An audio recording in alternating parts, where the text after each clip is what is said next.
Gisèle Moncler, une puissante milliardaire de 68 ans, en avait assez de voir des femmes intéressées tourner autour de son petit-fils pour son argent. Alors, elle s'est déguisée en femme de ménage dans sa propre entreprise, afin de trouver une épouse sincère. Ce qu'elle ignorait, c'est qu'Adrien, son petit-fils, s'était lui aussi infiltré incognito en tant que simple stagiaire. Lorsque qu'une jeune avocate a pris la défense de la femme de ménage face à des humiliations, la matriarche a tout de suite senti quelque chose de spécial chez elle. Ce que personne ne savait, c'est qu'Adrien et Céleste s'étaient déjà rencontrés 15 ans auparavant, à un moment qui avait bouleversé leur vie pour toujours. L'immeuble chic de Moncler & Associés brillait sous le soleil matinal. Dans le grand hall, un jeune homme élancé, Adrien Moncler, 32 ans, héritier d'un empire juridique, mettait les pieds pour la première fois dans l'entreprise familiale, non pas en tant que PDG, mais déguisé en simple stagiaire. Ce même matin, par l'entrée de service, une dame aux cheveux gris relevés en un chignon discret poussait un chariot de ménage. Personne n'aurait reconnu là la redoutable Gisèle Moncler, 68 ans, présidente du conseil d'administration, mère de Philippe Moncler et grand-mère d'Adrien. Son déguisement était impeccable. « Souviens-toi, mon chéri », lui avait-elle dit la veille, dans leur manoir. « Si tu prends directement la tête de l'entreprise, tu ne sauras jamais qui te respecte réellement et qui flatte ton portefeuille. Et toi, mamie, pourquoi te faire passer pour une femme de ménage ?»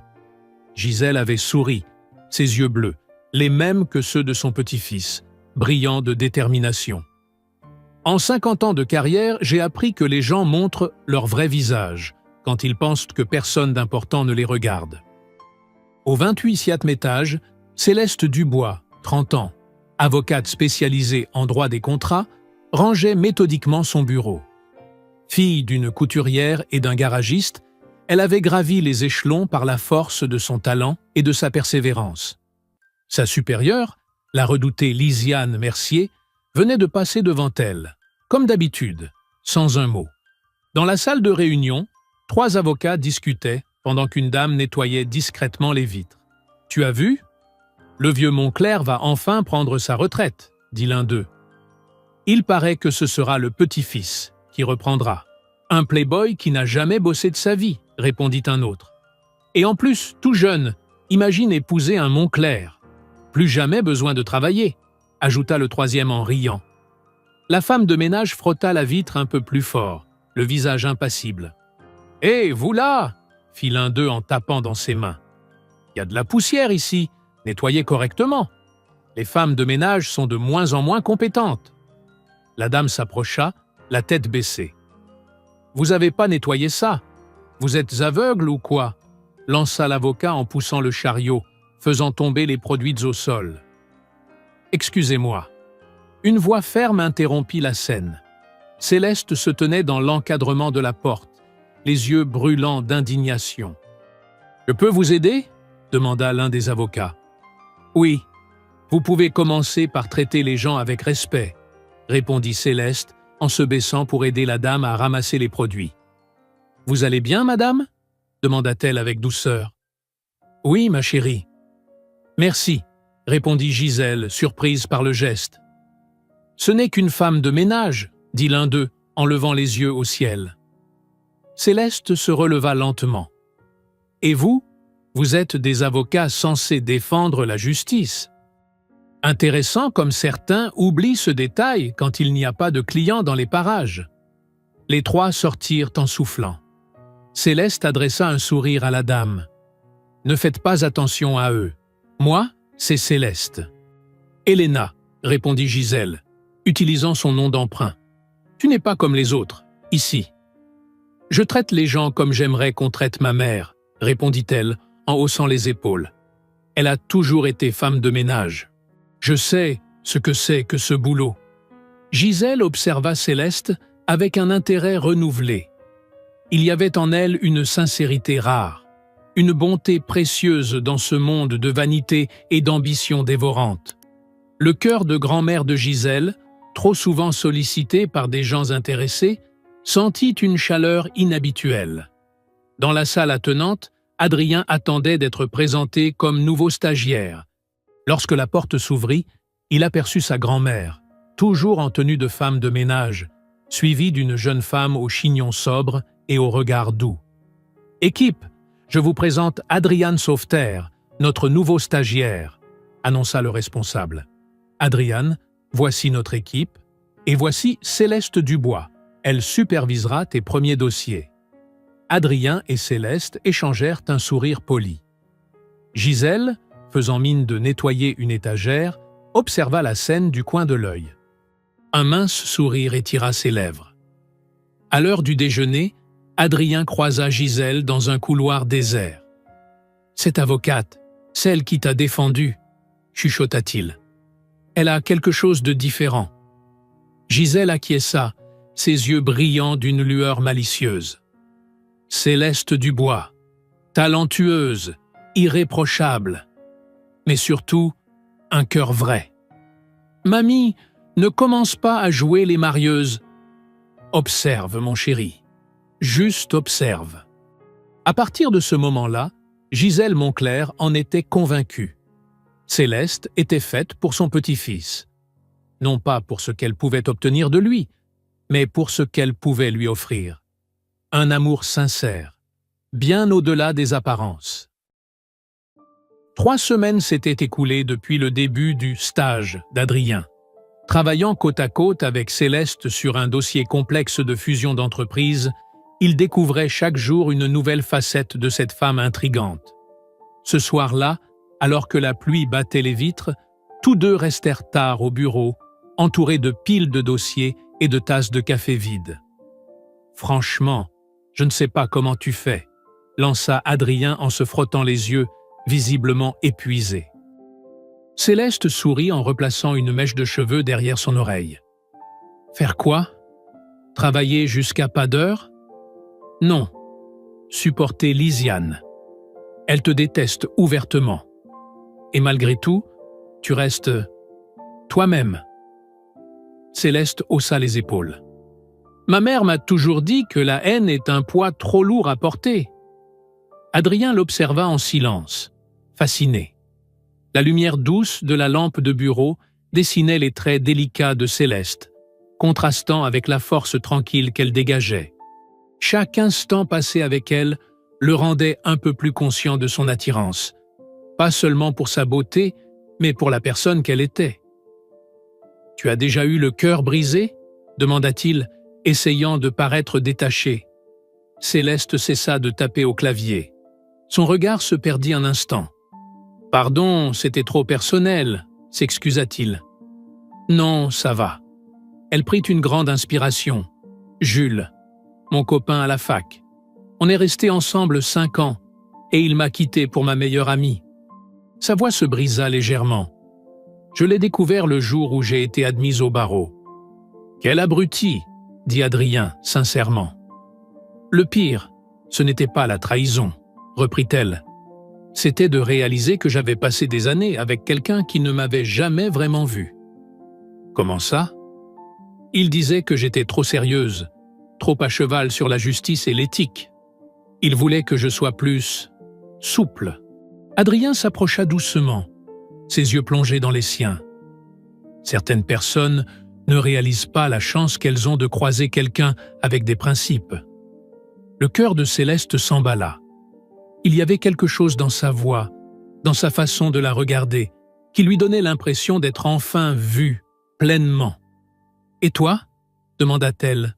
« Tu es déjà tombé amoureux ?»« Je commence à comprendre ce que ça veut dire, » répondit-il, la voix basse, presque murmurée.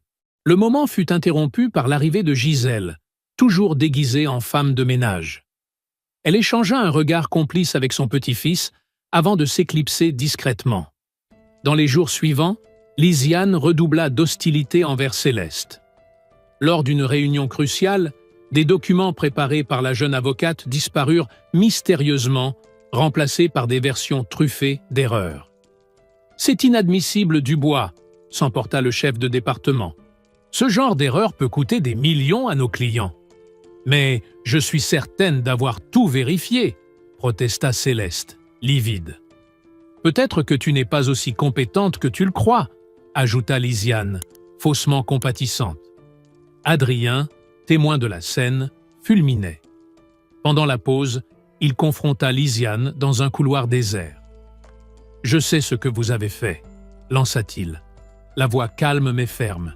« J'ai échangé les dossiers hier. Je vous ai vu fouiller dans ceux de Céleste. » Lysiane éclata de rire. « Et qui va croire un simple stagiaire? Pourquoi tu t'en mêles autant au juste? Parce que je sais reconnaître une injustice quand j'en vois une. Fais attention, petit. Je suis ici depuis 10 ans. Toi, tu n'es rien. » « Vous vous trompez, » répondit-il, les yeux brillants de détermination. « Je suis Adrien Moncler. » Lysiane partit d'un rire moqueur. « Mais bien sûr, et moi, je suis la reine d'Angleterre. » Pathétique. Ce soir-là, Céleste trouva Helena en train de pleurer dans les toilettes. « Que se passe-t-il » demanda-t-elle, inquiète. « J'ai reçu les résultats des examens aujourd'hui, » dit Gisèle, la voix tremblante. « Le médecin a confirmé. Je suis malade. » Elle essuya ses larmes du revers de la main. « Je vis avec mon petit-fils depuis la mort de ma fille. Je ne veux pas le laisser seul. Il est tout ce que j'ai. » Céleste prit doucement la vieille dame dans ses bras. « Je peux faire quelque chose pour vous aider ? Tu m'aides déjà, ma chérie. Ta gentillesse au quotidien me donne de la force. » Pendant ce temps, à l'accueil, un homme élégant demandait à voir Céleste. « Jules ?» murmura-t-elle, stupéfaite de voir son ex. « Il faut qu'on parle, Celle. J'ai fait une énorme erreur en te quittant. » Adrien, qui passait à ce moment-là, sentit une boule se former dans sa gorge en le voyant lui prendre les mains. Sans s'en rendre compte, il tombait amoureux. Et maintenant, il craignait de perdre quelque chose qui n'avait même pas encore commencé. « C'est qui, ce type avec Céleste ?» demanda-t-il à la réceptionniste. « Jules Marchand, son ex. Un avocat fiscaliste très réputé. » Adrien observa la scène, se sentant soudain comme ce qu'il prétendait être. Un simple stagiaire, sans aucune chance face à un homme accompli. Ce qu'il ignorait, c'est que Céleste, en regardant Jules, ne ressentait absolument rien. Rien, sauf une certitude nouvelle. Son cœur battait déjà pour un autre, pour quelqu'un qui la voyait vraiment. Les semaines suivantes apportèrent leur lot de nouveaux défis. La santé supposément fragile de Gisèle devint source de préoccupation pour Céleste. Un après-midi, en rendant visite à Helena dans son modeste appartement, en réalité une propriété rarement utilisée par la famille Moncler, Céleste trouva la vieille dame visiblement affaiblie. « Tu n'aurais pas dû venir, ma chérie, » dit Gisèle, jouant à la perfection son rôle. « J'ai apporté de la soupe maison, » répondit Céleste. « Ma mère dit toujours que ça guérit tous les maux. » Durant la visite, Gisèle parla longuement de son petit-fils. « Il a un cœur immense, mais il est seul. Ma plus grande peur n'est pas de mourir, mais de partir sans savoir qu'il a trouvé quelqu'un qui l'aime pour ce qu'il est, pas pour ce qu'il possède. Je suis certaine qu'il trouvera quelqu'un de spécial, » tenta de la rassurer Céleste. « Et toi, ma chérie, cet homme qui est venu au bureau, Jules ? Non, c'est du passé. » Céleste esquissa un sourire timide. « En réalité, il y a quelqu'un à qui je pense souvent dernièrement. »« Le stagiaire ?» demanda Gisèle avec un air faussement surpris. Céleste rougit. « Adrien est différent. Il me voit... vraiment. » À cet instant, la porte s'ouvrit et Adrien entra. Lorsqu'il aperçut Céleste, il se figea. « Désolé, je ne savais pas que tu avais de la visite, mamie. »« Mamie ?» répéta Céleste, fronçant les sourcils, interloquée. Gisèle se mit à tousser de manière dramatique, détournant l'attention. « Mon Dieu, je ne me sens pas bien. »« Je vais appeler une ambulance, » déclara Céleste en se levant, inquiète. « Non !» s'écrièrent la grand-mère et le petit-fils en chœur. « Je n'ai qu'une seule demande avant de partir. dit Gisèle en saisissant les mains de Céleste avec une force étonnante pour une femme malade. « Je veux voir mon petit-fils marié, avec une femme au grand cœur. »« Helena, que racontez-vous ?»« Épouse-le, ma chérie. Offrez à une vieille femme ce dernier bonheur. » Céleste regarda tour à tour Gisèle et Adrien, complètement décontenancés. « Vous plaisantez ? Je n'ai jamais été aussi sérieuse, » répondit Gisèle, les yeux brillants d'émotion sincère. Le lendemain, après une nuit de réflexion agitée, Céleste revint. À sa grande surprise, elle trouva non seulement Gisèle et Adrien, mais aussi sa propre mère, Sophie. « Maman, qu'est-ce que tu fais ici ?» Helena m'a appelé. Elle a dit qu'elle devait me rencontrer avant de partir. Céleste comprit que sa mère était déjà tombée sous le charme de la vieille dame. Les deux femmes discutaient comme si elles se connaissaient depuis toujours. « Ma chérie, » dit Sophie en s'approchant, « je sais que ça semble fou, mais c'est peut-être le destin.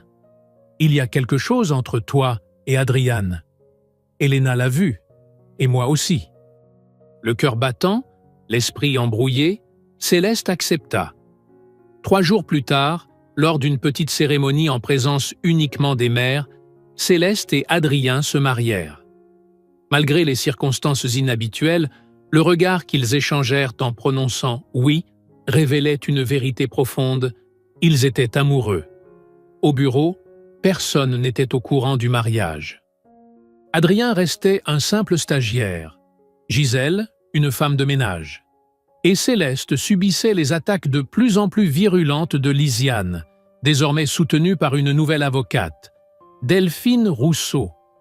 Un après-midi fatidique, lors d'une réunion cruciale avec des investisseurs, Lisiane et Delphine mirent leur plan à exécution. Elles accusèrent publiquement Céleste d'avoir falsifié des documents afin de favoriser certains clients. « Nous avons des preuves », déclara Delphine en distribuant des dossiers. Céleste Dubois est une fraude. Le choc figea toute la salle. Céleste, livide, peinait à respirer. C'était la fin d'une carrière construite à la sueur de son front. Soudain, Adrien se leva. Sans dire un mot, il quitta la pièce. Pour revenir quelques minutes plus tard vêtu d'un costume impeccable, arborant une cravate avec l'emblème de Moncler.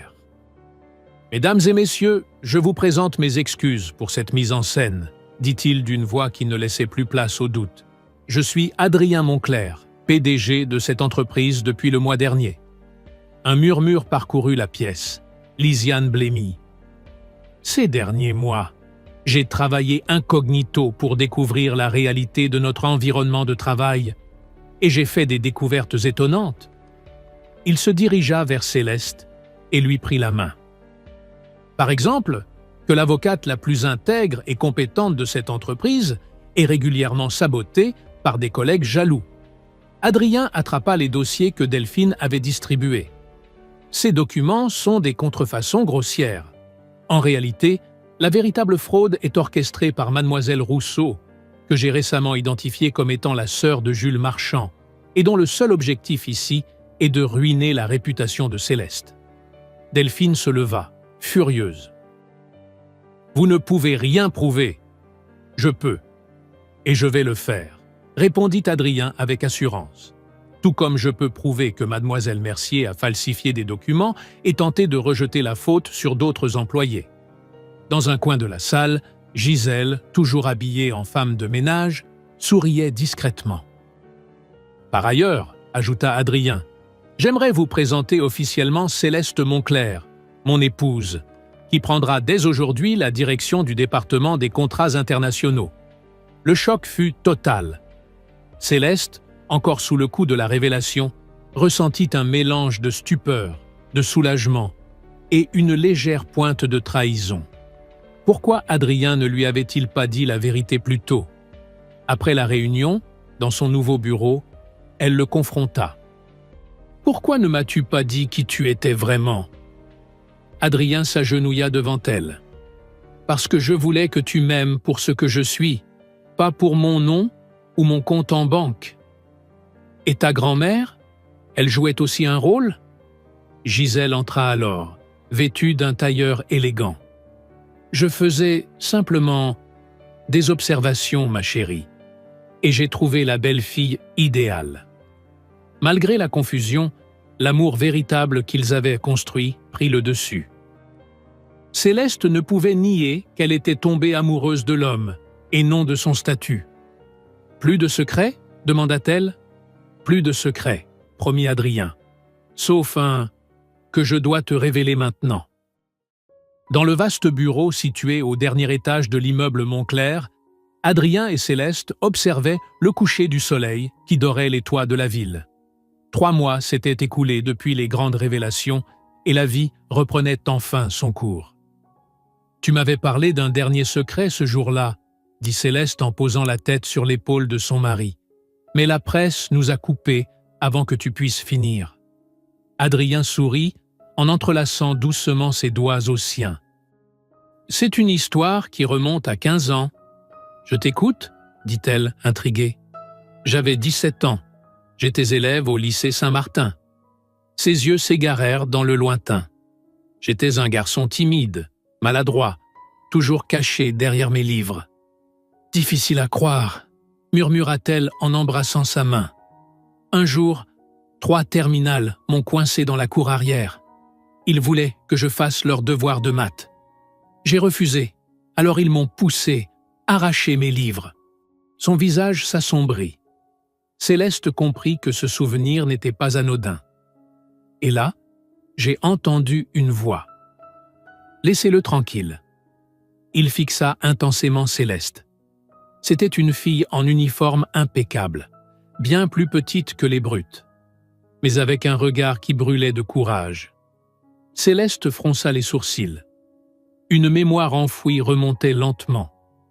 Elle a dit « Vous êtes 3 contre 1 parce que vous savez que vous ne valez rien seul. Les lâches n'impressionnent que d'autres lâches. » Le cœur de Céleste se mit à battre plus vite. Ces mots, elle les connaissait. Elle les avait prononcés. « C'était toi », souffla Adrien, les yeux brillants. La fille transférée de Toulouse, qui n'est restée qu'1 semestre avant de repartir. « Attends, ce garçon, c'était toi ?» dit-elle en portant la main à sa bouche. Mais il avait les cheveux longs, des lunettes. « Et aucune confiance en lui, » termina-t-il. « Tu es parti avant que je puisse apprendre ton nom. » Mais tes mots sont restés. Si on laisse passer les petites injustices, on ouvre la voie aux grandes. « Mon Dieu !» murmura Céleste, les larmes aux yeux. « Mon père répétait ça tout le temps. Quand je t'ai vu au bureau, ce jour où tu as défendu ma grand-mère, j'ai ressenti quelque chose, une impression familière. Et puis j'ai compris. Tu as été ma première inspiration pour étudier le droit, pour vouloir changer les choses. » Céleste le serra dans ses bras, bouleversée. Le destin avait bouclé une boucle parfaite, les ramenant l'un à l'autre.